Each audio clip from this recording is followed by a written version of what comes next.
Price the lord. ಎಲ್ಲರಿಗೂ ಶುಭ ಮುಂಜಾನೆ. ಈ ದಿನದ ದೇವರ ವಾಕ್ಯವನ್ನ ನೋಡೋಣ ಪ್ರಿಯರೇ. ಯೆಶಾಯನ ಗ್ರಂಥ 38ನೇ ಅಧ್ಯಾಯದ 5ನೇ ವಾಕ್ಯ, ನಾನು ನಿನ್ನ ಪ್ರಾರ್ಥನೆಯನ್ನು ಕೇಳಿದ್ದೇನೆ. ಹೌದು ಪ್ರಿಯರೇ, ಇಷ್ಟರವರೆಗೂ ನೀವು ಮಾಡ್ತಿರುವಂತಹ ಪ್ರತಿಯೊಂದೊಂದು ಪ್ರಾರ್ಥನೆ, ಎಲ್ಲಾ ಪ್ರಾರ್ಥನೆಯನ್ನ ದೇವರು ಕೇಳಿದ್ದಾರೆ.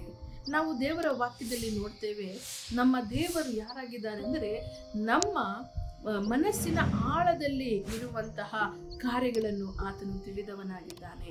ನಾವು ಪ್ರಾರ್ಥಿಸದೆ ಇರುವಂತಹ ಕಾರ್ಯಗಳಿಗೂ ಕೂಡ ಉತ್ತರವನ್ನ ಕೊಡುವಾತನಾಗಿದ್ದಾನೆ ಮತ್ತು ಪ್ರಾರ್ಥನೆ ಮಾಡುವಂತಹ ಕಾರ್ಯಗಳಿಗೂ ಸಹ ಉತ್ತರವನ್ನ ಕೊಡುವಾತನಾಗಿದ್ದಾನೆ. ಯಾಕೆಂದರೆ ಆತನಿಗೆ ನಮ್ಮ ಅಂತರೇಂದ್ರಿಯಗಳನ್ನ ಕುರಿತು ಚೆನ್ನಾಗಿ ತಿಳಿದಿದೆ ಪ್ರಿಯರೇ. ಆ ದೇವರು ನಿಮಗೆ ಹೇಳ್ತಿದ್ದಾರೆ, ನಿನ್ನ ಪ್ರಾರ್ಥನೆಯನ್ನ ಕೇಳಿದ್ದೇನೆ. ಆದುದರಿಂದ ನೀವು ಭರವಸೆಯಾಗಿ ಈ ದಿನವನ್ನ ನೀವು ಎದುರಿಸಿರಿ. ದೇವರ ಮೇಲಿನ ನಂಬಿಕೆಯಿಂದ ಈ ದಿನವನ್ನ ನೀವು ನಡೆಸಿರಿ. ನಿಮ್ಮ ಪ್ರಾರ್ಥನೆ ಕೇಳಲ್ಪಟ್ಟಿದೆ. ಆ ಪ್ರಾರ್ಥನೆಗೆ ನಿಮಗೆ ಉತ್ತರ ದೊರಕುತ್ತದೆ. ಪ್ರಾರ್ಥನೆ ಮಾಡೋಣ. ಸ್ತೋತ್ರ ಕರ್ತನೆ, ಈ ದಿನದಲ್ಲಿ ಸ್ವಾಮಿ ನೀನು ಕೊಟ್ಟಂತಹ ವಾಕ್ಯಕ್ಕಾಗಿ ನಿಮಗೆ ಸ್ತೋತ್ರ.